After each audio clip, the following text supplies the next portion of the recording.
The Avengers return to take on the Mad Titan for one last no-holds-barred rematch with the fate of the world at stake. But does the film deliver the goods? Find out when Johnnie Torch reviews Avengers Endgame. Well, welcome back to another Johnnie Torch live broadcast, number 151, a very special edition today as it is a live Johnnie Torch review as we take on Avengers Endgame, the long-awaited sequel to Infinity War, and potentially the final step of classic Avengers. We'll try to get a non-spoiler review out here first. I can't do non-spoiler reviews really because I don't want to be the judge of what you want to hear and what you don't want to hear. I don't know how much you want to hear and how much you don't want to hear. So again, this is a particularly difficult film to do a non-spoiler review. Uh, the trailers only show, roughly the first 20 minutes of the film and maybe a couple of brief snippets of the later portions. So again, just going to give just a brief spoiler-free review. We're starting a little bit earlier than our start time, so it gives me some time to say, make sure you hit that like button and that subscribe button. If you are watching live, I have the chat room open. As is usually the case, I am going to try to do most of the review first before looking at the chat because the review will flow better that way than if I'm going back and forth. Make sure you check out our website for a preview of our latest issue, The Adventures of Bullet's Bourbon Private Eye. We are going to have issue number 6 out very soon, so you'll be getting a new preview for that issue. A couple of new pages. Right now you can see the preview for issue 5, so before that goes away, check it out. And I will be at the PillCon Peabody Institute Library, the Peabody Comic-Con convention in the library this Saturday. So if you want to meet yours truly and pick up some copies of The Adventures of Bullet's Bourbon Private Eye, I'd love to see you and press the flesh, as they say, and hopefully handing out some swag, getting to meet a lot of interesting creators as well as hopefully a lot of potential readers. So check out the link in the description below for the times and addresses of the Johnnie Torch Comic-Con tour for this year. And now we will get back to business. All right, so first off, as I said, for a little bit of a spoiler-free review, I generally liked the film. I think it was very well written. I say that hesitantly because the ending of the film, I think, had problems. But if you're going to go by a ratio of how much of the film worked logically against how much of it didn't work, I would say, it worked 80% of the time. I think there was some strange issues that cropped up in the last quarter of the film that we'll talk about in the spoiler section. But basically, the film worked. And not really in my top 5. A lot of people are saying, like I said on Twitter, there's sort of a separation of opinion where some people are saying that it's really that good, as opposed to people saying it's the Last Jedi of the MCU. I would sit firmly in the middle of those opinions. I clearly don't think this is top 5 material. I put Infinity War, if I remember correctly, somewhere down around 10, maybe something like that, of the top 10. It might be right around there. This one would fit in around there pretty well. Is it better than Infinity War? Can't say. They're two very different feeling films, and I can understand why they separated these two to try to make them feel like separate films from each other. This isn't Infinity War Parts 1 and 2. This is a very different feeling film. So it will take some time before I would say which I prefer. As of now, I'd probably say Endgame is slightly...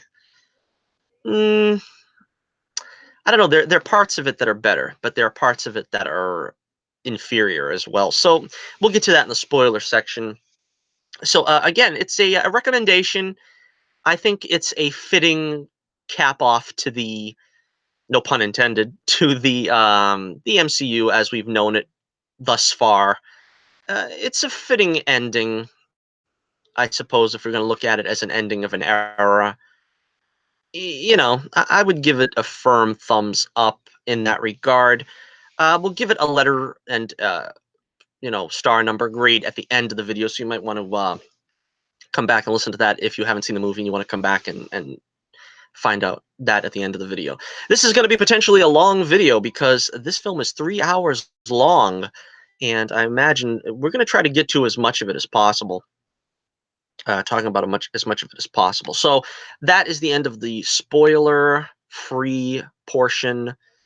Please, you owe it to yourself to exit, the video now if you haven't seen the film yet. You really should see it before you listen to the spoilers. So, spoiler warning, spoiler warning, spoiler warning.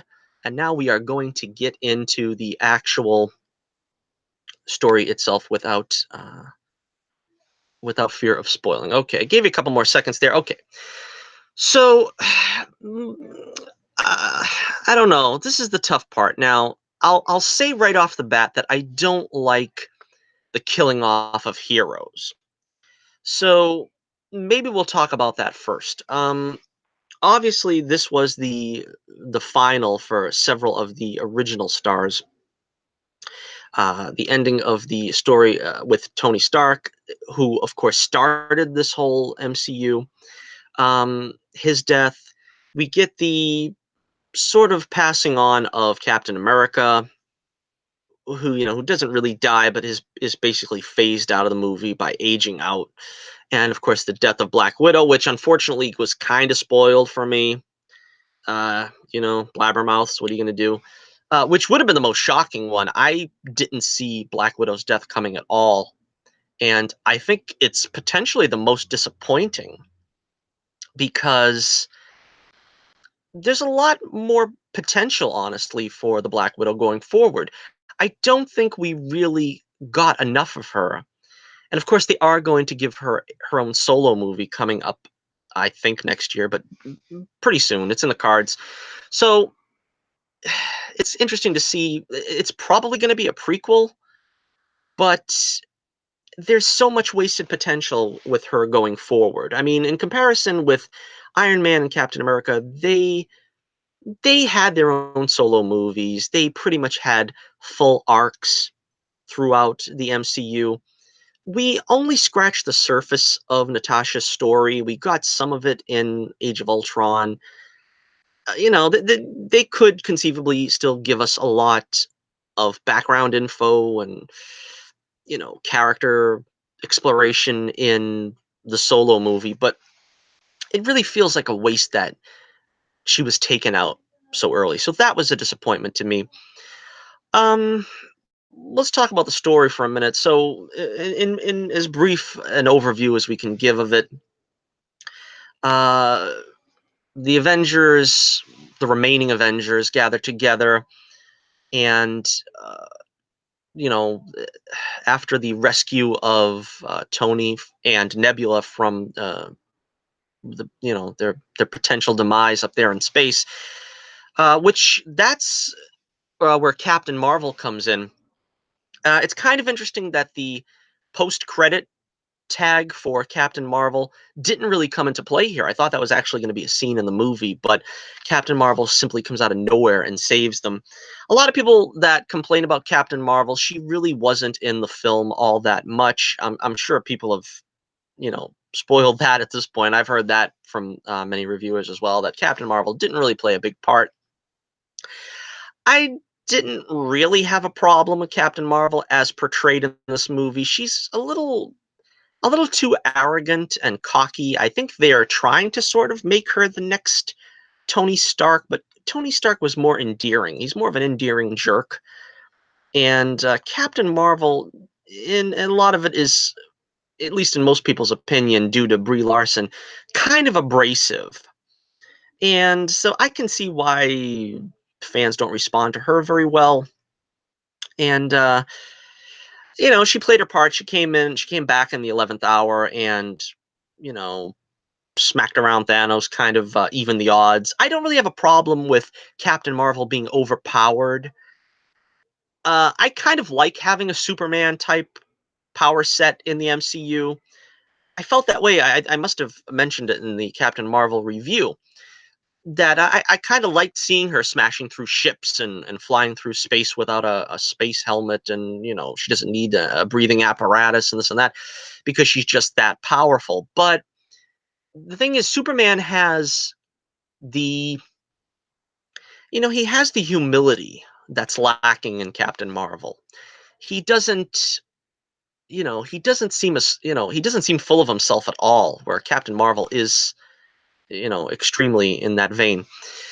All right, so Captain Marvel, not bad, the way they used her, but again, they have somewhere, they have things to do to try to endear that character more. She was, I think, even more abrasive here than she was in her own movie, which is not a step in the right direction because I think a lot of people were hoping, excuse me, that under direction of the Russos that maybe she would be a little bit more of an appealing character. Personally, I thought she was less appealing here than she was in Captain Marvel the movie. So anyhow, Tony is rescued and Nebula very early on, and boy, Robert Downey Jr. I don't know if it was probably a mix of CGI and maybe just some makeup and stuff, but he really looked emaciated. He looked, you know, really in tough shape, and that really sold it. That was really surprising to me to see that kind of abuse that it seemed like he'd been taking, having no food and water or whatever. And I really liked the reunion with Cap, and it wasn't like they really automatically buried the hatchet. You could see that Tony's, you know, um, PSD or whatever you wanted to call it from Iron Man 3 did make a reappearance after what he'd been through. It felt really natural that that's where he would go. He came back and he was like, I wanted a suit of armor around the world. We talked about this. This could have been avoided. And, because he'd seen this coming from Age of Ultron on and experiencing it in Iron Man 3, the stress of the Chitauri invasion and everything. And so he really lays this out on Cap and he really lets him have it. And it just seemed really the natural progression of the story. Not that they were really enemies anymore, but that he had to kind of vent this frustration, and it felt in keeping with his character. So I thought that was a really good scene. Um, so the rest of the team, he's recuperating Tony from this, and the rest of the team goes off to find Thanos because now Nebula can zero in on Thanos, and they go back for a rematch with Thanos. Thanos has destroyed the Infinity Gems, and uh, in a interesting move, Thor just goes for the head. He just lops off his head, and that also felt in keeping with Thor because Thor is at least, particularly in recent time with the MCU giving him a bit of a revamp in Ragnarok, he's been more of a comical character. We'll talk about that in a minute, I'm sure.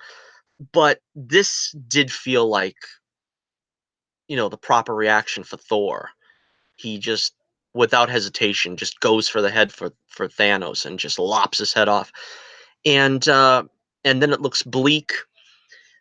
Part of the problems going forward after this is the time jump. I think 5 years, I think, is too long. I think 5 years was too long of a time jump. We'll get to that probably near the end when we get to the end. But we're going to take this a little bit more character by character. So now Cap is the optimistic one. He's moved on. He is trying to help people, sort of basically give them inspiration. I'm pretty sure that was one of the Russos, right? That was one of the Russos that was playing one of the grief counseled people there. And of course, we got the cameo of Jim Starlin, who created Thanos. And that was pretty cool to see that he got a cameo as well. Of course, since we're talking cameos, they had a lot of cameos in this movie. And of course, Stan the Man Lee, his final cameo. And it was a funny cameo. It was not, you know, of the emotional, gut wrenching variety. It did feel, like they left us with something that Stan would have liked to do, and just leave you with a smile on your face. So that was fun. But anyway, going back to the story. So, uh, Cap is trying to sort of get the rest of the team to move on. They're kind of more like sort of peacekeepers now, trying to to check out the four corners of the globe. Then sort of it felt to me like a very strange divine intervention where God uses even the lowliest of creatures, and a rat of all things brings Scott Lang out of the quantum realm after 5 years. And like I said, it works for me in that sense that I feel like it was a divine act that somehow, you know, God put the rat there to save the universe of all things through a rat and through Scott Lang. But Scott comes back, and he finds an older Cassie, which again, the time jump was a little strange in this regard because Cassie looks like she's like I don't know, 18 maybe, something like that. And when we last saw Cassie, she was like 7. So it's kind of strange that it felt like she aged a good 10 years in the time that, he was gone for only 5. Then, of course, he finds the team and gives them sort of the glimmer of hope that there's a chance that the quantum realm can manipulate time. They take this equation to, well, first off, Bruce Banner, who is Professor Hulk. Let's talk about Professor Hulk for a minute there, the smart Hulk. Uh, as most of you may know, I am a big Hulk fan. My favorite Marvel character is Hulk. Spider-Man's close second. And neither of them, I think, have been given the greatest treatment in the MCU thus far. I've never liked the Smart Hulk. I've never liked Hulk with Banner's brain. Now, this was in the comics, so I'm not ready to just throw it out and say, well, I hate it. I hate the idea. Well, the concept was in the comics. I can see running with it for maybe a movie like they did here. I don't want to see it anymore after this.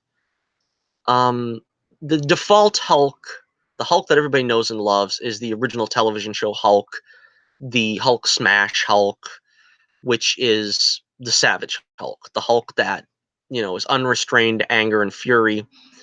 And we've seen him in all the movies up to now. And I liked the treatment of him in Ragnarok. I thought that was the, I don't want to say the best incarnation, maybe. I still think the Incredible Hulk movie is close, but they didn't have him sort of as mute and as simply a rage machine anymore. So I think progress was made with the Hulk in that film. How is the Hulk treated here? I don't know. Another thing with the time jump is we don't really get to see the progress of Banner and the Hulk. And that's because he's not allowed his own solo movie. That's one of the things that disappoints me about the treatment of the Hulk in the MCU is that he's never afforded his own movie to really chart his progress through these films. The most growth we've seen was obviously in Ragnarok, but we got from like a slightly more articulate Hulk to the Professor Hulk, I think, without being shown how that happened. Now, it wouldn't be so much an issue to me if it wasn't for the fact that we've seen the Hulk in hiding in Infinity War, which was something I wasn't too happy with in that movie either. I didn't like this concept of the Hulk being afraid and hiding. And I think the implication a lot of people had was that he'd finally come out of his shell, as it were, and like wail on Thanos. That's what I was at least hoping for, I guess. He doesn't get that here. He's basically Banner through the whole film. Hulk is not Hulk in this movie. It's just Banner. And so, in a sense, I feel like the Hulk got the shaft. To another extent, I think it was a natural progression of what had to happen, but I still don't like it. I really would have preferred that. I always will prefer that they go with the Bill Bixby style fugitive Hulk that's the Hulk smash, and that it's a man wrestling with trying to keep his inner demons in check. That's something that we really haven't seen since the Incredible Hulk film in, what was it, '08, I suppose. But so again, I think it was probably the best performance Mark Ruffalo has given as the Hulk since, I don't know, maybe Avengers. It was it was pretty good. So then they take their problem to Tony Stark. Now Tony, following up on what happened in Infinity War, where they were laying the seeds of, he was gonna marry Pepper from Homecoming, and they were talking about having a child in Infinity War. So they kind of pay that off, where Tony's married to Pepper now, and they have a child. And he doesn't want anything to do with the plan, because he's afraid he's going to lose his child and the marriage to Pepper if time is altered. Now, this is kind of problematic to me. Now, ultimately, it doesn't really make much of a difference, because he does get on board, and he sort of tinkers with the whole idea and figures out how to do it. But the problem is I'm not sure that the fact of him going back in time would alter that. I mean, wouldn't he still marry Pepper and potentially have children? I mean, I don't know that his going back in time to that moment and reversing the snap would really undo that potential outcome. So he's very protective of that, which is understandable, but I'm not sure that that's something that would be potentially undone by going back and undoing the snap. But what the plan ends up being is that they'll go back in time, find the Infinity Stones before Thanos gets a hold of them, and prevent the snap, prevent it from ever happening. Now, this is where I said I think the film is written very well. I found it very easy to follow the time travel shenanigans. Basically, they were pulling a Back to the Future 2, where they're going back to the previous movies, reliving events that happened in those movies. And in this case, they can interact with themselves. Uh, they seemed to address, and they seemed to understand they had to address these questions that come up in every time travel film, like what would happen if you interact with yourself. It's not really a paradox the way in some, you know, in some films or stories of this nature it becomes. They bring up the question of, why can't we kill Thanos as a baby? The famous question, would you kill Hitler when he was a baby, and all that stuff. And basically, morality prevents such a thing. And so basically, I felt that they wrote it in such a way where it made sense, especially later on in the film, where they only have enough Pym particles to transport up and back in a round trip once. And it, occurred to me, of course, during the movie, during that first time travel sequence, I was thinking to myself, well, why can't they go back to an earlier point in history where Hank is working on the Pym particles and they're ready to go? Because he had them ready in the 60s. So they really could go back as far as the early 60s and get as many Pym particles as they want. And of course, the film takes the natural uh, you know, suggestion to do that. And so once they fail to get the Tesseract, they go back further and get Pym particles for the return trip, and they get the Tesseract at a point earlier in history.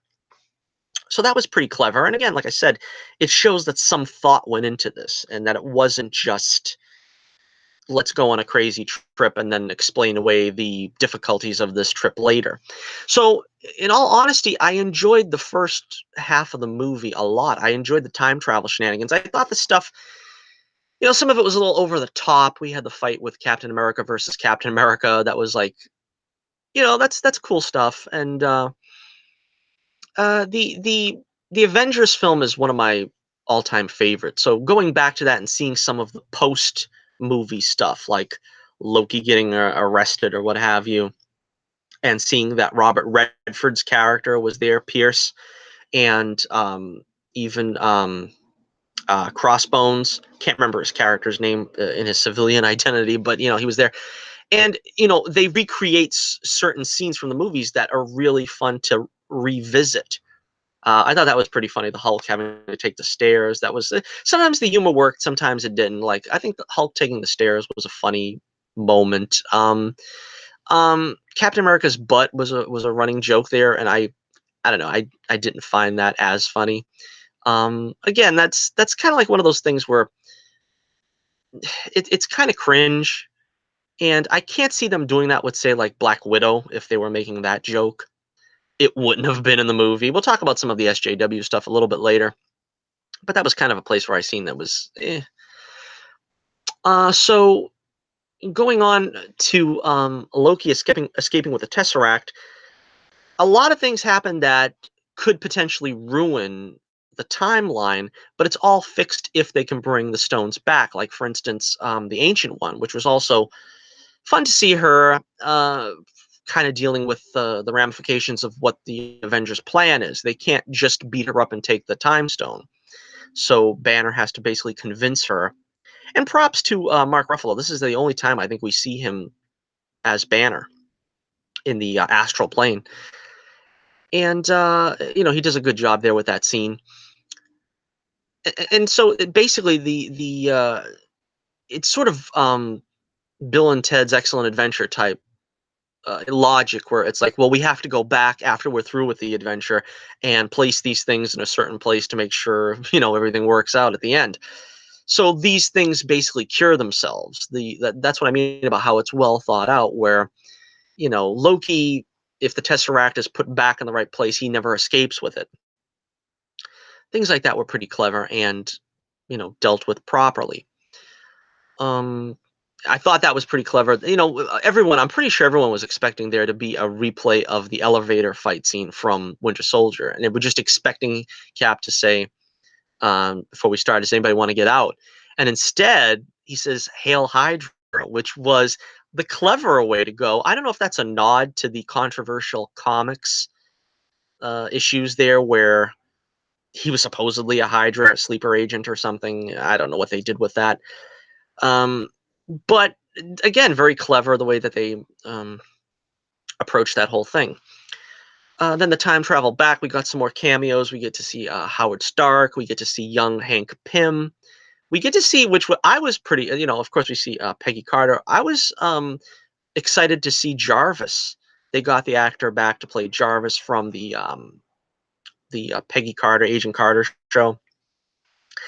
And he was there with some age makeup on, and it felt like at least there was some continuation of that. I was a little disappointed, honestly, that Phil Coulson didn't play a part in there, but they didn't go back far enough to give Phil some kind of presence. I guess that's why we got Captain Marvel, to give him one last big screen hurrah. But Agents of S.H.I.E.L.D. was neglected compared to Agent Carter's show. And that was a little disappointing. But again, I was happy they were able to pay off some of that Agent Carter stuff that we unfortunately didn't get a very full series with that show. I take a sip of my iced coffee. But yeah, that's great. Uh, let's see. Yeah, there was some more moments there with Howard Stark. It was good they got that actor back from Iron Man 2 and Civil War, and just seeing the interactions between them two was really nice. Tony and his dad. Let's talk a little bit now about Hawkeye. Hawkeye, of course, the film starts with a poignant scene there of him uh, with the family disappearing and all. And Black Widow comes and rescues him from his life of basically being the Punisher in Japan. He's taken out people and gangsters and crime lords, of course. But again, I've always been a big proponent of the Black Widow Hawkeye relationship. I always wanted to see them two together. There's a lot of people want Black Widow with Captain America, want maybe Black Widow and Hulk, but I always thought the most natural relationship was Black Widow and Hawkeye. And unfortunately, the way Joss Whedon turned out the storyline, it would never happen. But they got about as close as they possibly could in this film, with it being tasteful. Because he's obviously mourning his family and still very much wanting to restore them. So I really like that as a as a quote unquote Nat Clint shipper.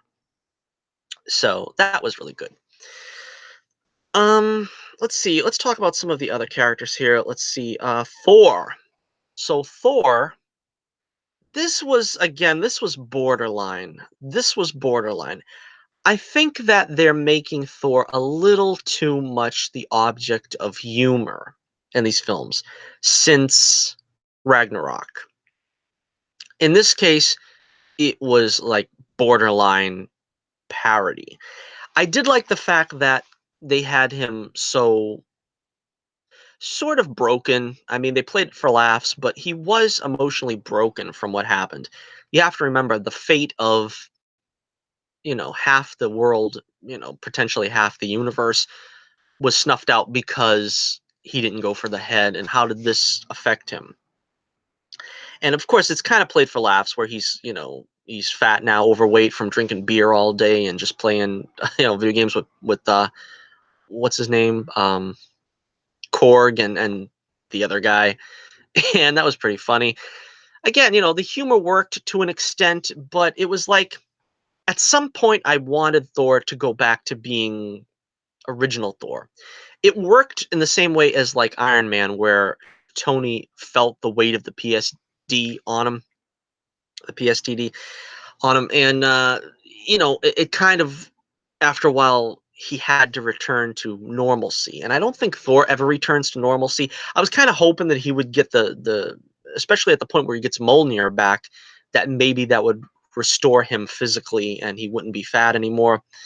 Again, I don't know if this was an SJW type leaning where they were trying to say, well, a fat guy can still, be useful and kick butt too, or whatever. I don't really know. I'm going to give them the benefit of the doubt that that's not really what that was supposed to mean, but it did feel very much like they could have restored him more a bit to his original persona. They did, I think, at the end when he is battling Thanos, they did, return him to a level of respectability. But then at the very end of the film, again, he kind of still feels like a shell of his former self. And I kind of wish that they could have just got him right back on the beam. I was happy to see the long hair back, and the buzz cut look was okay. I mean, it's the same thing with the look of the other characters. Dropping the beard from Captain America was a good thing, and Scarlet Witch going back to being, I mean, Black Widow going back to being a redhead. Although she did still have like blonde tips, which I don't understand. If it was 5 years, why did it take so long for her hair to grow out? I don't know. Maybe she was just bleaching it up until like 2 months ago. I don't know. But anyhow, so we got Thor interacting again with Phrygia, which was a nice, another welcome cameo by Rene Russo. Kind of, it was like it was an emotional moment that needed to happen between them two. It's like one of those things where I guess time couldn't be altered to save her, and he like desperately wanted to, but he couldn't. And the pairing, of course, of him and Rocket Raccoon is, I think, the reason why. Well, we'll talk about the future of Thor at the end of the video, but the pairing of them two is also very good. And Jane Foster, of course, coming back very briefly. I kind of hoped that they would have. I don't know how they could have utilized Jane a little bit more. I'm one of the few that actually likes the Dark World a lot. I like that story, and it's not a perfect movie by any means. Um, but I think it was a good progression of the Jane and Thor story. People didn't really like that relationship, but I thought it worked about as well as it could, given that you have a demigod and a mortal. It pretty much worked for me, but nobody else saw it that way. I don't know if this is going to be a sign that maybe we'll see more of Jane in the future. Of course, the female Thor, was a thing in the comics. but they did get her back for a brief jaunt there. So again, that storyline worked out pretty good. I liked returning to the Dark World because like I said, I didn't have a problem with that, and I always felt that, you know, they've made Thor lose so much, and to see that he regained something at least momentarily with his mother and seeing his mother again, I kind of felt that was another time where they could have I don't know, just snapped him back to being sort of the Thor we remember. So he gets Mjolnir back, which was a welcome thing because I don't really like Stormbreaker. I think it looks too big and awkward. Again, I'm not too crazy about the blade aspect of it, the axe hand. Eh, the thing about Thor is he could wield the hammer and still not really like do too much damage to an opponent. Now, if he throws this thing around, he's just going to kill everybody he throws it at. But hey, it is what it is, I guess. You kind of have to move forward after Mjolnir was destroyed. All right, so let's see. Then we have Nebula. Let's talk about the Nebula and Gamora thing. I was a little bit disappointed in. I'm happy that they brought Thanos back. Don't make any mistake about that. I think it was important that he came back for a rematch and that we didn't just leave him being beheaded when he was pretty much all tapped out. But I'm not sure how they were able to access Nebula's, database, so to speak, through her past intelligence or whatever. It didn't really make sense to me, and this is where the film started losing me on logic. Because how did past Nebula have the same intel of present Nebula? And somehow she was able to just Wi-Fi her memory over to her past brain. Didn't really make a whole lot of sense to me. But again, it's kind of grasping at straws to try to make Thanos come back into the movie. And I was even thinking maybe they were going to bring Ronan back to an extent, but nah, that didn't happen. But it was interesting. It was interesting, and so Nebula becomes a much bigger character than I thought she was going to be in this film. And her and Rhodey get the Power Stone, I guess it is. I can't remember which stone it was that Quill was going after in Guardians of the Galaxy. That was pretty funny. And so we get Gamora back, but we get Gamora back as the sort of pre-Guardians Gamora. And that was interesting, an interesting way to bring her back, but she's apparently not really a part of the team after this. But she still endears herself to Nebula, and she comes around by the end of the movie, which is promising for people that want to see more Gamora. All right, so let's see. I think we talked about all the characters. Well, let's talk about the actual death scene of Black Widow. This was a very moving part, potentially the most moving part of the film, and it could have gone either way because a lot of people would expect either of those characters to be kind of expendable, and both characters were or are expected to return in some form. Black Widow is expected to get her own solo movie, which, if things work as they should, would be potentially three solo movies. I mean, she deserves a trilogy as much as any of the other, cast members, and potentially we expect Captain Marvel and Doctor Strange, all the new characters to fill out their trilogies. But it is going to be strange having to deal with it being a prequel if we're going to have three prequels of her. And well, we'll get to that later. But we get the return, of course, of the Red Skull. Interesting. It's sort of Gamora was the sacrifice for Thanos, and it's like a parental love. As much as Thanos can love, it's a parental love that he had to give up. In this case, if Hawkeye would have sacrificed himself, he would have been sacrificing everything for his family. And I could see that a little more. But again, this kind of the fact that Black Widow allows herself to die, or however you want to phrase it, for the sake of Clint reuniting with his family, it does make it feel that she is doing something for the person she cares about the most. Now, again, I might be reading into it too much, but when you have Thanos having to sacrifice Gamora, and when he's asked later, what did it cost? And he says, everything.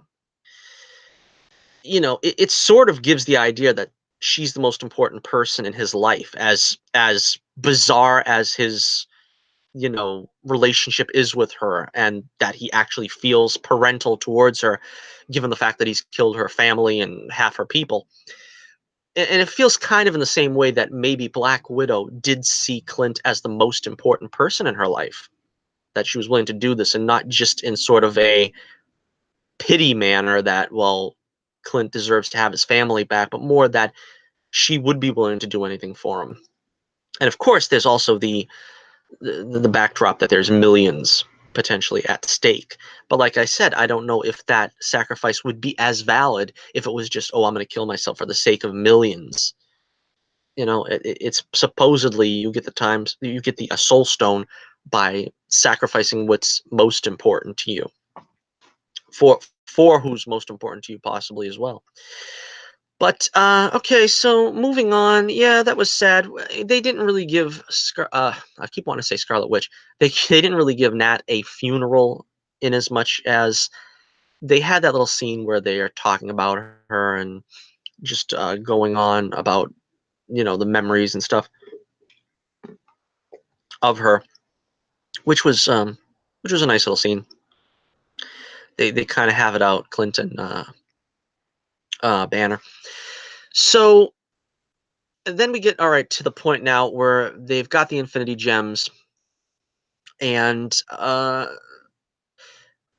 wants to wield the gauntlet, the new gauntlet. Of course, he doesn't get the chance. I don't know how much it would have affected him, but the Hulk, of course, is the strongest one there is. So that's why I said I think it's fitting in a way that the Hulk has some smarts in this film, because the Hulk is literally the only person that could wield the gauntlet without having it destroy him, because the Hulk is the strongest one there is.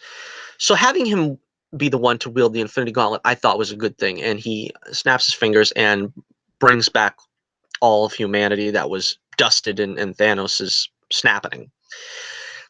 And I think the way it was played was done very well, because he says he tried to bring back Natasha. Now the thing is could he have brought her back, or is it just because the Soul Stone demands a sacrifice? I don't know. If somebody else sacrificed themselves, for example, would that bring her back? There's a lot of possible avenues to bring back Black Widow, but we'll get back to that in a second. All right, so Thanos shows up, and basically the final battle ensues. And I thought this was pretty interesting. The having Captain America wield Mjolnir. That was something that was very interesting, that I think a lot of fans wanted to see, because he is worthy. And they didn't really play with that in any other. They did the little gag in Age of Ultron where he could kind of move it a little, but we really didn't see him actually doing anything with it until this film. So that was nice. I think they let him use it a little longer than, I mean, it's kind of like seeing somebody else use Cap's shield. It's kind of like, that's not yours, bro, really. But it was cool seeing him use it. And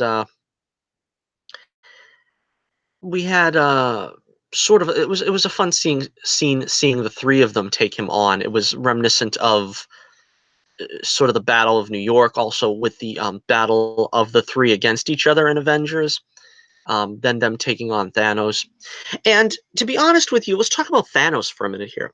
I actually enjoyed Thanos more in this film than I did in Infinity War. That's why I said I don't know which film I like better, because while I think Infinity War was a bit more palatable, I think it was a little bit more fun to watch, because you had the interactions between Doctor Strange and Tony, and Spider-Man along for the ride, and the Guardians, and this.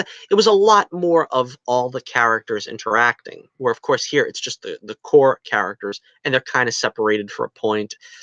But in this film, I felt Thanos was more of a threat, really.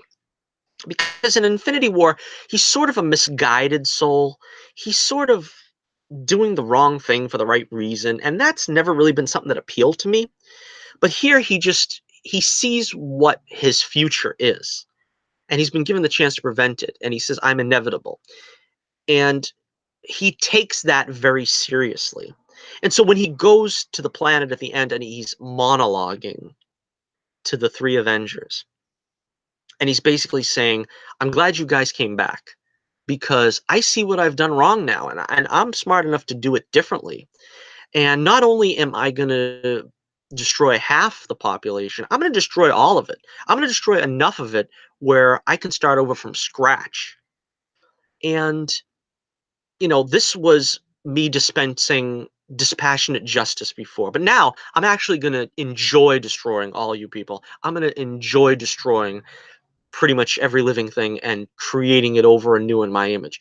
This film makes Thanos a villain, something he really wasn't before this. And I appreciated that a lot more in this film than I did his treatment in the previous film. You can only get so far with, he has misguided beliefs that you can kind of see but can't endorse. But when you see that he's a malevolent being, that he wants to see people suffer now at this point, that makes him a villain. Now he should be destroyed, and there's no excuse for it. So the final battle, of course, ensues, and we get all the heroes back. We get to hear Cap say, "Avengers assemble!" Finally, finally. Um, I thought the use of the term could have been a little bit better. It seemed more like a resignation than a battle cry, kind of. I don't know. I don't know how I feel about that. I'll have to see it again. But I think at the time I was expecting a real loud Avengers assemble, and he's sort of like Avengers assemble, and they were already assembled at that point. So you know what I mean? It was kind of like, I don't want to say it was underwhelming, but it kind of like at this point it was like I was just happy to hear him say it. That's all. I'm just happy to hear him say it. We got all the characters back. Um, Scarlet Witch gets a chance. I've been mentioning her without really meaning it for a while. Scarlet Witch gets a good scene, a good moment to wail on Thanos, and that was very welcome. That was very enjoyable. We get to see her, and he says, "I don't even know who you are," and she's like, "You will," and she really gets to do some damage. Of course, like I said, Captain Marvel comes back, and you kind of have a moment there where you're like, "Oh, they're gonna just like let her you know, beat him into the ground so that to soften him up or whatever." But no, she acquits herself well, but again is not a match for Thanos. And I like the moment where Doctor Strange, Tony goes to him and says, "You've seen all the possible outcomes. Is this the one where we win?" And Doctor Strange says, "Well, if I tell you, that won't be the outcome where we win."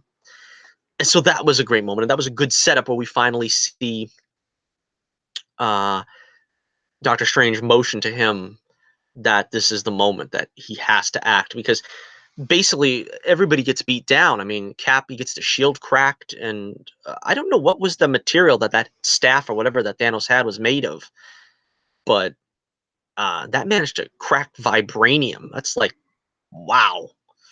And Thor gets like kind of taken out, and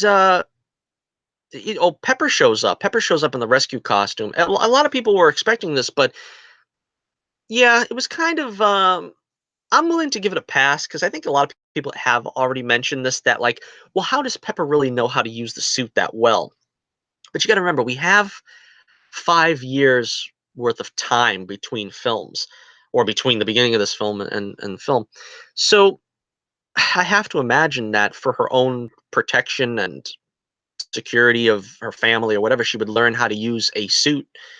And I'm willing to just give that an easy pass. That's an easy pass. She must have learned how to use it before this film. I don't think that this was just sort of a snap on and get into battle type thing.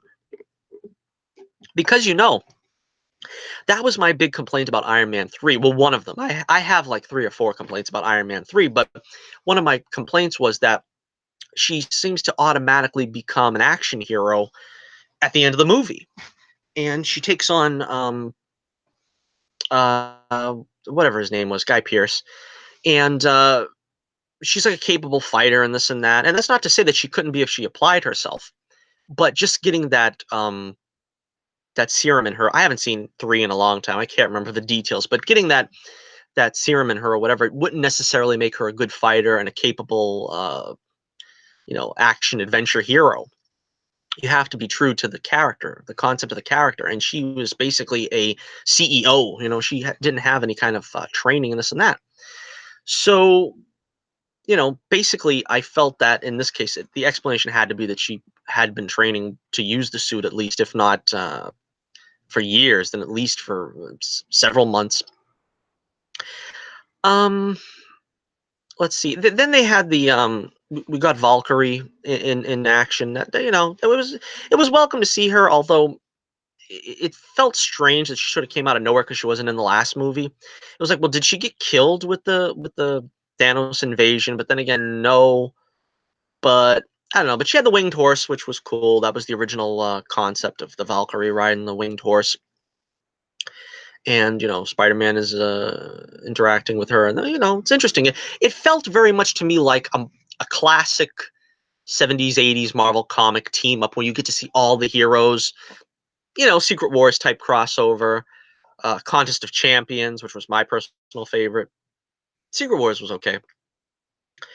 And then they had that kind of contrived moment. They had a moment like that in Infinity War where they had the 3 heroes, Okoye and Black Widow and stuff, that coming together. And it felt more contrived here. I mean, it kind of felt like they were just on the battlefield, in Infinity War. Here it felt like, well, let's have a glory pose. Let's have all the female heroes stand in line so we can say that felt a little too SJW to me. It was like, look, we got to have our female moment, a female empowerment moment. It felt a little too on the nose compared to Infinity War, which I could tell they were trying to do that in Infinity War too, but it felt too on the nose in this case. SJW stuff, really, we could touch on that. I don't know. There wasn't really too much. I mean, you know, they gave Captain Marvel the butch haircut, but it really could have been worse. They could have done the full shaved sides of the head, and I don't know, to try to make her look real butch. That was something I wasn't looking forward to, but it is what it is.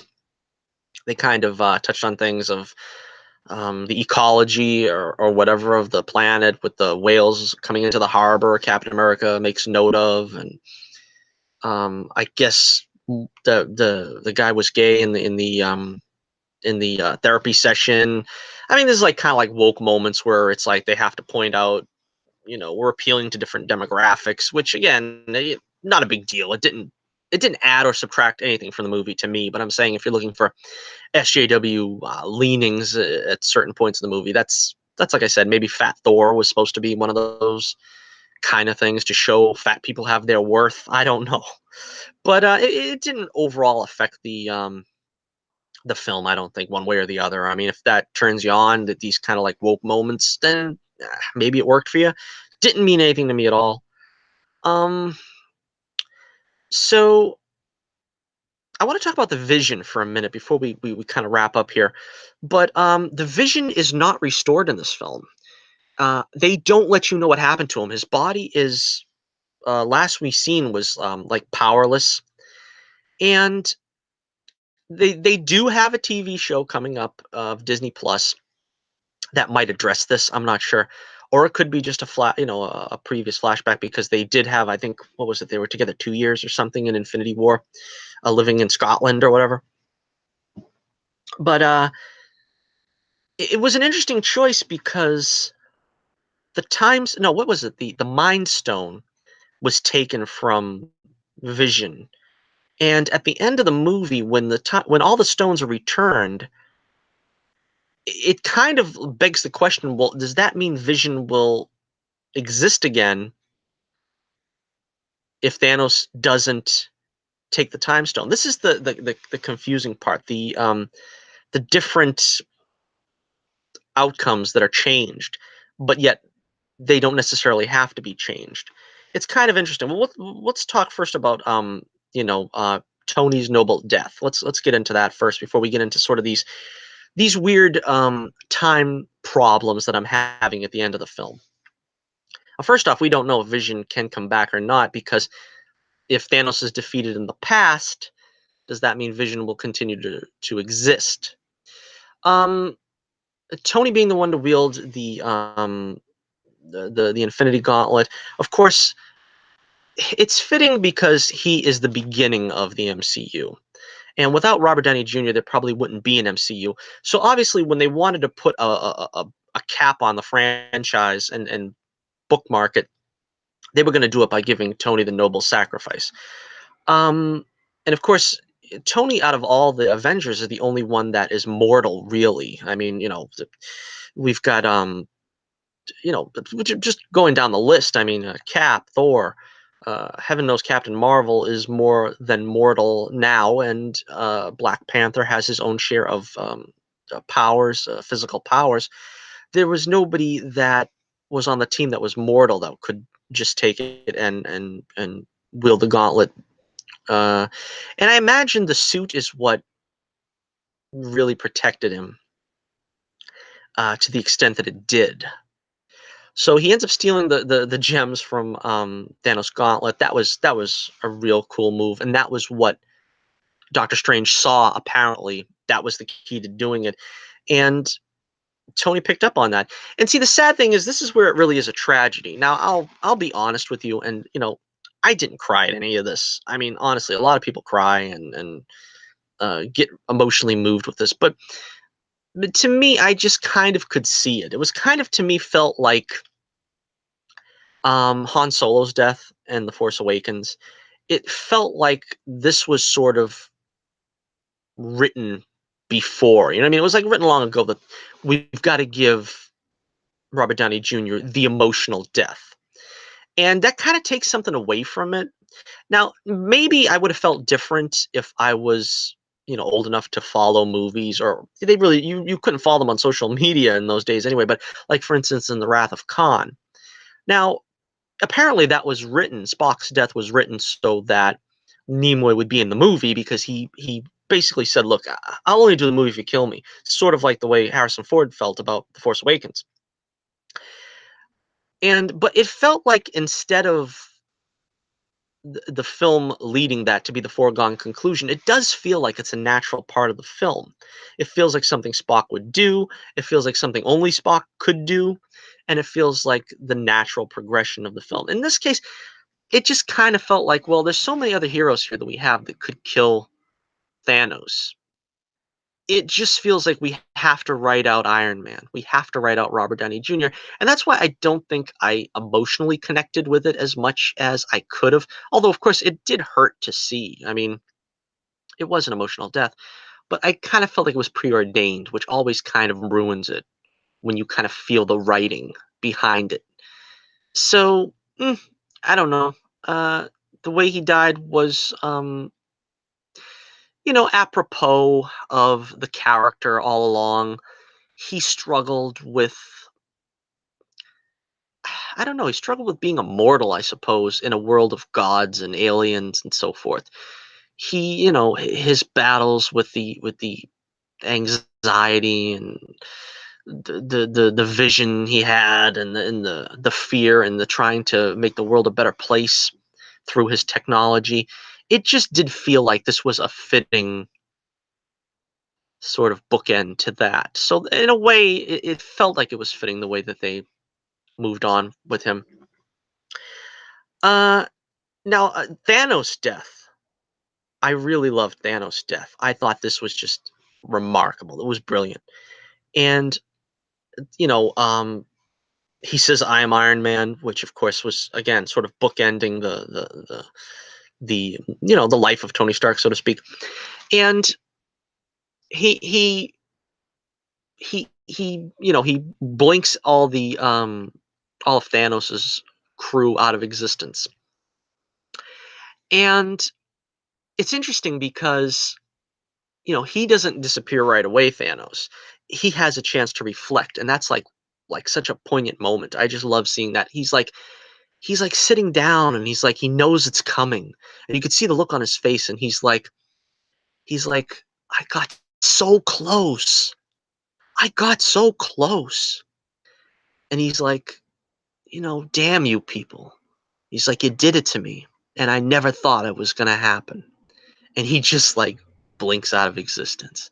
That was beautiful. I love that scene. That was that and the exchange, the monologue or whatever that he gives to the three of them before the fight. Those are just great moments, great Thanos moments, and he lived up to the hype at the end of it all because I didn't really feel it in Infinity War. Okay, so again, now let's get to the end here. The final fate of some of these characters. We got Captain America going off. We got the funeral, and we got to see the funeral for Tony Stark. It reminded me, to be honest with you, it reminded me of the Muppets Take Manhattan. Do you remember the Muppets Take Manhattan, the marriage of Kermit the Frog and Miss Piggy, and they had literally like every Muppet in the audience, and you had the whole Sesame Street crew. You had I think you had Uncle Traveling Matt from the Fraggles show up because they obviously couldn't leave their underground caves, and you had Sesame Street, you had the Muppets from the TV show, the background characters all showing up. That's kind of the way it felt for the funeral, right? Because it's like, look over here, there's Scott Lang and family, and over there we see, Nick Fury and Maria Hill, and over there we have Scarlet Witch. It felt like sort of like a curtain call type thing, like the like reminded me of the Muppets Take Manhattan. That's honestly what I was thinking. There was one guy at the funeral that I didn't recognize, and you can point that out to me in the comments if you recognized who that was supposed to be. But there was like one, I don't know, one younger guy that was like standing there. Maybe if I watch it again, I'll recognize him. I'm not sure. All right, so to wrap it up here, we got to see Happy Hogan again. That was always cool to see John Favreau, and I have to wonder. Now, and they brought it back, of course, to the cheeseburgers. That was a nice moment too. She wants a cheeseburger, and that's the first thing Tony says, "I want a cheeseburger," when he comes out of captivity. So I have to wonder now, what's the future for Pepper?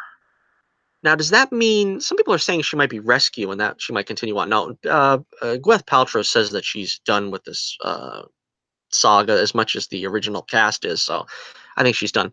But is Happy going to marry Pepper? Because you got to remember that's in the comics too. Happy married Pepper. Pepper didn't marry Tony, or I don't know if they had her marry him later in the run. I haven't kept up in the last 15 years or whatever, but they were married, so that's interesting to see if maybe that will happen in the future. Let's see. Captain America's fate. Well, first let's talk about Thor because they deal with that first. Now, apparently Thor is going to join the Guardians of the Galaxy, and that's interesting because it seems like that's where they want him to be. They want to push him into sort of more this intergalactic traveler.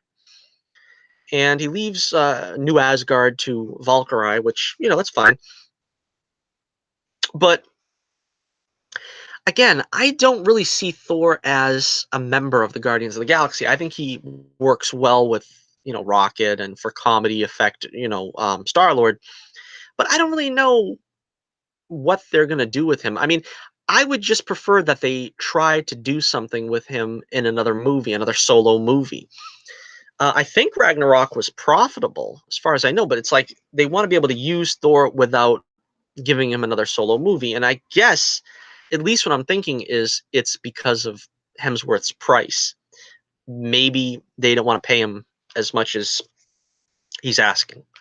And the way to get him in to a film to continue on his character is only through, being a member of the Guardians of the Galaxy. Also interesting, Gamora is not a member apparently. And they don't really leave you with too much explanation about that. Of course, she doesn't remember. And it's a funny scene when she takes out Quill. it's a funny scene, but we don't really know what's going to happen between them. They're obviously she's not a part of the team, and that is something that I think they want to leave for Guardians 3.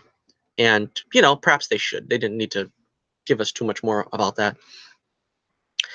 Let's see. Nebula survives, which is something I was surprised with, but that's going to the continuity issues. That's another problem. Nebula kills her past self, her evil past self. Now, how does present Nebula continue to exist when she killed past Nebula? Again, these are the problems that creep into the last act that can't be explained or can't be easily explained away.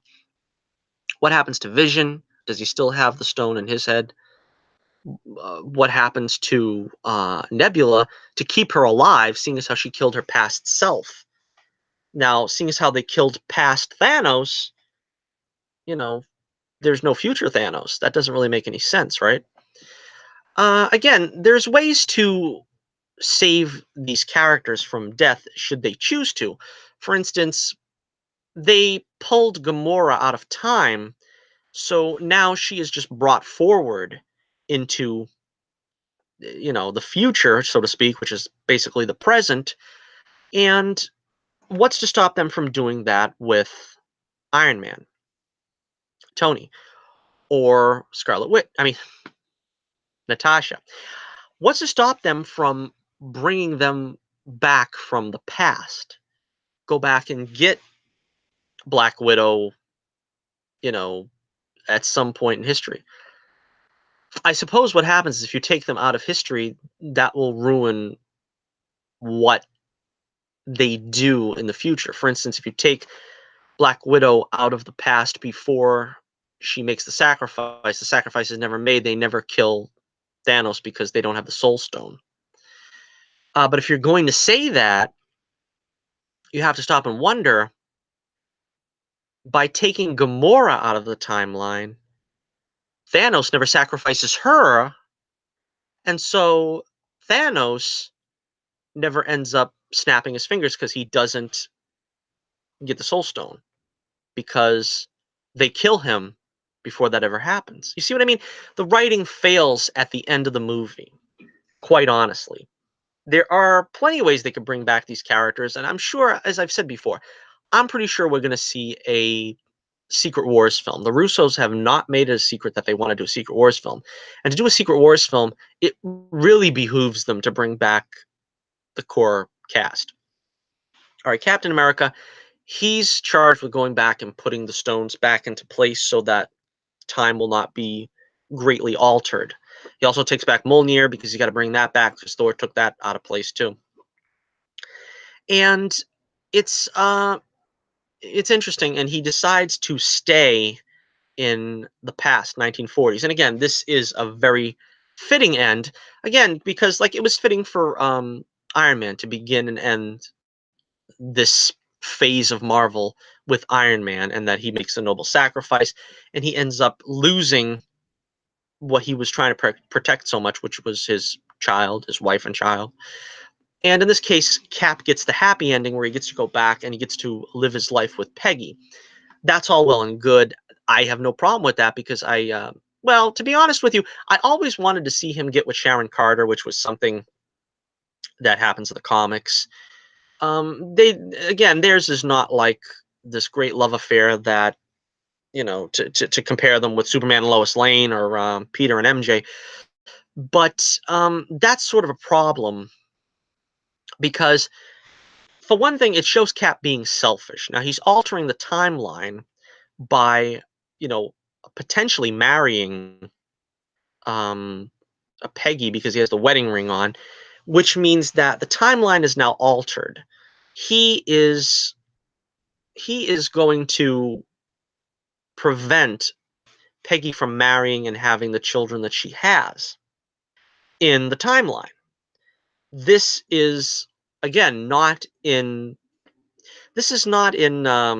Captain America's way of things. He wouldn't do something like that. But at the same time, you have to remember that the timeline is already altered as well because Captain America is still frozen in ice because this is present Cap going back to the past. So Captain America can still be revived in the future at the time that he was revived by Nick Fury, which means that Captain America wouldn't need to pass on the mantle to the Falcon, which he does at the end of the movie. Which, again, I am not too crazy about that idea. I don't like Captain America being a mantle that's being passed. If the mantle had to be passed, I would probably have wanted to see Bucky get it, because the Falcon is already a good character on his own. He's unique. He can fly. He can do cool stuff. Bucky is the Winter Soldier, who is a former assassin. He doesn't really have a hero persona. If you're going to say the Winter Soldier, you might as well just say he's, assassin for hire. I mean, he really is the one that needs a rechristening, a rebranding. Also, you considered that Sam is Steve's best friend. Bucky is Steve's brother, and we've experienced that through so many movies at this point that he'll go to the end of the line from. And so I think it would have been more appropriate if he gave it to Bucky, the mantle, to carry on. Again, is this a woke moment that they want to give it to Sam? I don't know. But the fact is, I mean, if you want to talk about it logically, Sam is only human, and Bucky has the super serum, the super soldier formula in him. He also has a robot arm. He's at more of an advantage than Sam. And again, I say this as a big fan of the Falcon. He's one of my favorite characters. Anthony Mackie is fantastic and one of my favorite actors in the MCU. But again, I really don't see the logic of giving the mantle to him. Again, they could change this as well. They could pull Cap back out of the past and have him pressed into service. He would be very easily reinstated if they do want him back for a Secret Wars movie, which again, I'm not sure that will happen since this is so final. But again, talking about continuity issues, there's one more I thought of, which is Spider-Man coming back after 5 years. Peter goes back to school and sees Ned, but then again, how many of his class were snuffed out and turned to dust? Maybe some of them will come back at the same age, but it's tough to understand exactly how this works. Does everybody in his class, did they all get blanked out in the snapping? I don't know. But if they didn't, now everybody's 5 years older except Peter. And that's very, confusing. You have to say Ned was also a victim of the snap. You have to say MJ was, or the Zendaya version of MJ, whatever she is. Betty Brant and Flash Thompson, all the ones that were or are going to be in Far From Home would all have to be victims of the snap in order to be the same age in that film. So it is, again, I think it was a mistake to set this 5 years ahead, because 5 years is a long time for a teenager. I mean, if Peter was supposed to be whatever he was, 15, 5 years later, the people he went to school with have graduated by 2 years. So again, poorly written, doesn't make a whole lot of sense. Um, so let's see. Wrapping it up now. Let's see. Going forward, how is the MCU going to go forward from this? I don't know. See, it's very difficult because apparently the only ones that we have, any solid leanings on, as we know Thor will return with Guardians of the Galaxy, because there is going to be a Guardians 3. We know there is going to be a future Black Widow project. We know, of course, that Black Panther, Doctor Strange, Captain Marvel, Spider-Man, they're all going to get sequels. What does that do for the Avengers? Is the Avengers a finished thing? Will they come back under somebody's leadership? There wasn't a torch passed for the Avengers, so that's an interesting thing to play with as well. Scarlet Witch, we don't know exactly what's going to happen with her either. Will it have something to do with the Vision? I'm not exactly sure.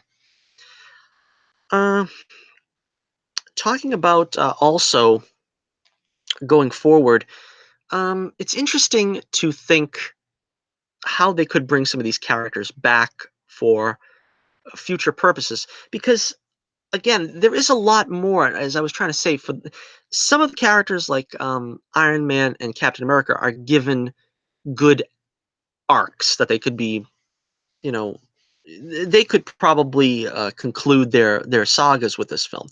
I don't think the Black Widow is one of them. I think there is a lot more that could be done with the Black Widow, and she could be potentially in an authority role in the new Avengers. It seems to me she was the one holding the fort together. So could they find a way to undo that, or her demise at some point? Maybe that will be something that's done in the Black Widow movie. It could be bookended with someone trying to bring her back. Again, they haven't used Daredevil, and Daredevil in the MCU in feature films. It could be a good place to bring in Daredevil and do a future with them two, because they had a past that was also quite involved in the comics. Again, it depends how they want to do it. I'm not sure. I didn't see Daredevil season 3, so I don't know how they left that, if Daredevil is with Karen or whatever. But there is a place to go with that storyline if they want to bring back Charlie Cox and just sort of do a film, or maybe even some kind of television series, since they are bringing a lot of these characters over to television. Which again, I don't know. What does that say for Sam and Bucky? Now, is that going to carry on as Sam is Captain America? I don't think so, because the show, I think, is going to be called Falcon and Winter Soldier. Again, there are so many avenues. It's hard for me to try to remember them all. But again, the one thing that really disappoints me the most is I knew I was going to be disappointed if they didn't end the series on a high note.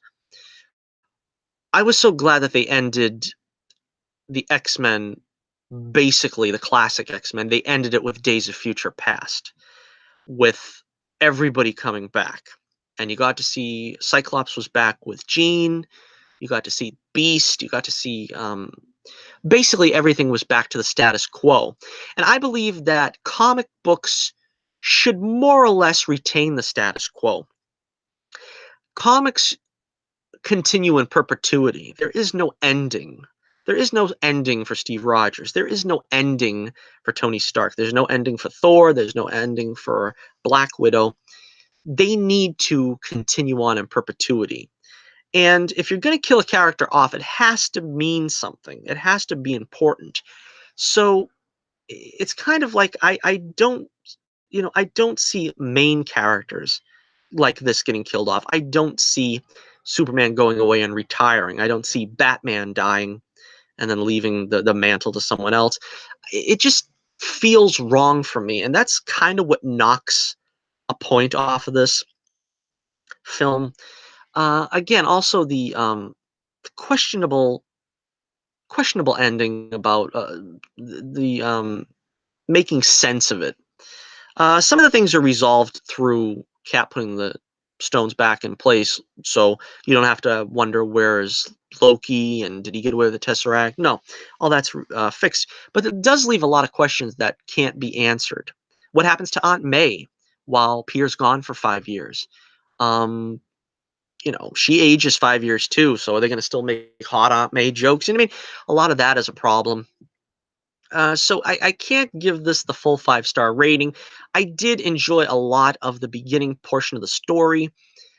I have to say that the deaths, though, do put me off to it a little. I mean, I liked it, but again, I mean, because if it had to be, they did it in the best possible way. But I always subscribe to what George Lucas said. A lot of people wanted him to kill off a lot of the main characters back when he was doing the original trilogy. Harrison Ford wanted Han Solo killed off badly. And Lawrence Kasdan even suggested killing off Lando during the Jabba the Hutt portion of the Return of the Jedi. But Lucas was adamant that you don't want to see the heroes die. It's important that the heroes live happily ever after, as in the original trilogy ending with Return of the Jedi, which to me is where the whole saga ends, and with Days of Future Past, where some of the bloodshed of the last stand was redacted and done away with. So if they could do another movie that does away with this, I probably will feel more, something more for this movie. But as it stands now, I don't really embrace seeing the main characters die, and I really would like to see them brought back and have a happy conclusion for the MCU where Tony gets to ride off into the sunset with the baby and Pepper. And Cap does get the happy ending there, but see him be allowed to get pressed back into service from time to time would be nice. So I am giving Avengers Endgame 4 stars out of 5. Yes, that's 4 stars out of 5. That would translate to probably a solid B. I'm gonna give it a B. I'm tempted to give it a B plus because I feel the first half of the story was so good, and there was a lot of epic moments during the battle, stand up and cheer moments. The return of the heroes and the Thanos monologue and the death of Thanos, and but again, as I said, I do feel that the deaths diminished it somewhat, and the writing failed at certain instances of logic that could have been addressed maybe, but they haven't addressed in the actual film itself. So yeah, I'm giving Avengers Endgame 4 stars out of 5. It's a solid B. Uh, Probably wouldn't make my top 10, but again, it's enjoyable. It's kind of, again, talking about the MCU in recent times, it does feel both better and worse than what the MCU has been. Like ever since I'm trying to think how far back. Ragnarok sort of had this tone that kind of felt like, yeah, we're kind of moving to a different direction. I think also Homecoming, Captain Marvel, maybe Black Panther to an extent, although I don't think that was as obvious, where it does feel like they're sort of pushing in a different direction. And I think portions of the beginning of this film, when they do the time travel stuff, kind of appeals back to the classic MCU, where it felt like I'm watching something that could have come straight from the page, that they translated straight from the page. In the recent past, not so much, but in that early phase 1 and 2, it did feel a lot more like you got straight from the page. Now, again, where do we go from here? We're going to have the Falcon Captain America. We're going to have no Black Widow, probably no Hawkeye, because I think the TV show is going to deal with him passing the mantle on to Kate Bishop. Um, Vision and Scarlet Witch to be determined. I'm guessing they're probably going to find a way to bring them back. Not entirely sure. Again, I don't know. Thor is going to be off with Guardians of the Galaxy for at least one more movie. Not sure how that works out. I mean, maybe they'll bring him back for an Avengers movie at some point, or maybe stick him in a Captain Marvel movie, which I don't know. A lot of people were hyped to think that there was something between Thor and Captain Marvel. They are not going to stick Captain Marvel with a boyfriend. I do not think so. And at least with Brie Larson being as outspoken as she is, she apparently wants Valkyrie to be, you know, Carol's beau, which is kind of strange because, not for nothing, Carol Danvers has never been a lesbian. So that's kind of weird that they're trying to, or Brie at least is trying to advocate for that. And if she was a lesbian, why wasn't she a couple with uh, Maria Rambeau? So I don't know. I don't get that at all. All right, so yeah, that's wrapping it up. Thank you for joining us here for our spoiler review of Avengers Endgame. And again, check it out. Let me know what you think in the comments below. Be sure to like, share, and subscribe if you haven't already. Check the link in the description below for the Adventures of Bullets Bourbon Private Eye. And let me know what you think either here or on Twitter about Avengers Endgame. again, I enjoyed it for what it was, but yeah, they're not quite striking that upper echelon of feels. The more they try to get away from the original characters, kind of feels like the way I feel about Star Wars. The more you don't deal with the original characters, the less interest I'm gonna have. So if you're gonna bring in the scrubs, the B-listers, and you're gonna sort of hang Thor out to dry as sort of our last attachment to the past, I don't see the MCU surviving, quite honestly, for very long after that. But we will see, and I'm going to very much be interested in the future. I don't know. I'm thinking about the Hulk. I mean, what are they going to do with the Hulk? They still could do things with him, but I don't know if Ruffalo's probably done too. They could bring him back for like some guest appearances, like they did in Ragnarok, or maybe bring him into Guardians or Ant Man. I know we didn't really mention Ant Man and the Wasp, but it was nice to see the Wasp show up and actually have some part to play in an Avengers film. Don't feel like she was given too much to do, and I kind of wish she had a little more to do. But again, there's only so much you can do. I mean, we did get to see a lot of characters. We got to see Wakanda come back out. All the cast of Black Panther, M'Baku, and Shuri, and we even got to see Wong with the students of the Doctor Strange Academy there, whatever you want to call it. So that was also fun to see such a large battle, a Lord of the Rings style battle. So again, once again, let me know what you think in the comments below. And until next we meet, this is Johnnie Torch reminding you once again, keep the flame burning brightly, and Avengers assemble.